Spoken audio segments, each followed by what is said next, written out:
Hello and welcome to the Mad Masker's face casting directions.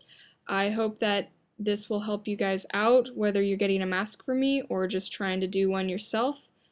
Please enjoy, and here we go. What you'll need is rigid wrap, some scissors to cut it with, a cap to cover and protect your hair, and if you're doing it by yourself, I would recommend a mirror just to make sure that you get all the parts covered.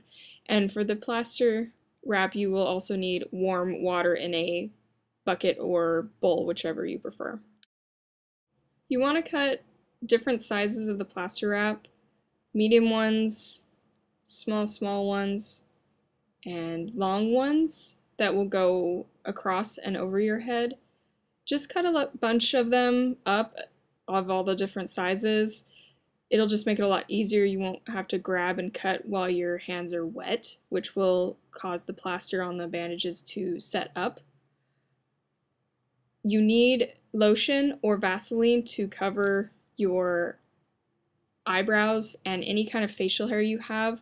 Just put the lotion all over your face to make it acts as a release for the plaster to make sure that you can get it off, but really put a lot in your eyebrows and any facial hair you might have.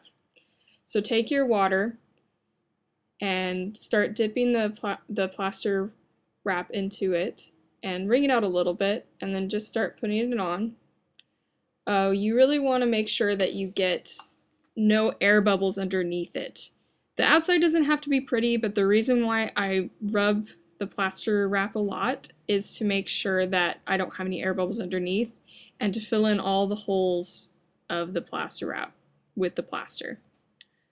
I usually just start on my nose and kind of go off from there, getting the forehead, and make sure that you overlap the pieces because you really want to make sure that it's nice and strong. If it's not, it won't ship well and it'll be hard for me to build off of, or you if you're doing it for yourself. Get really close around your eyes so that I know kind of where they're at. It's a lot easier to build the mask around that, and try to keep it as even as possible.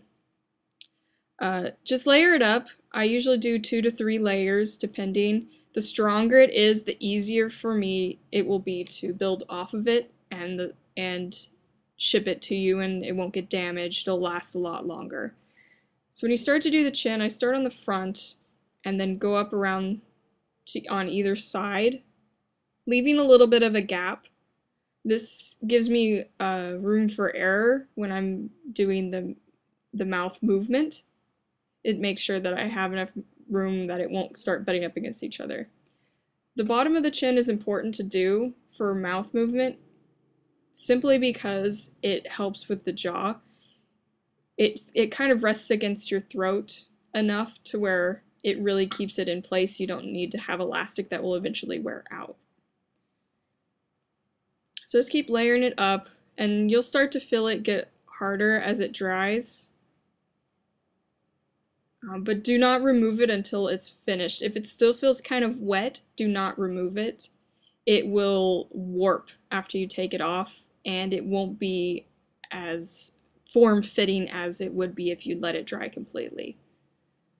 Make sure you get the edges a couple times over, and don't leave it very thin at the edge because it'll get brittle and it'll break, and it makes it harder.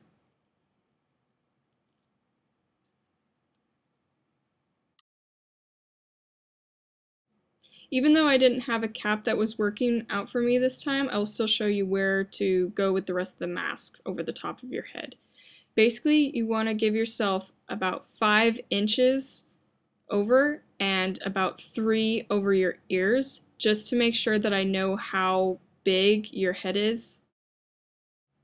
And now you just start wiggling your face around, and you should be able to get it off pretty easily.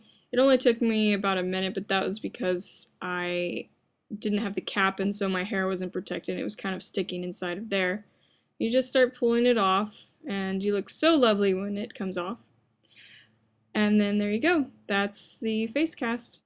Thank you for watching the video. I hope it helps you out, and I'll see you next time.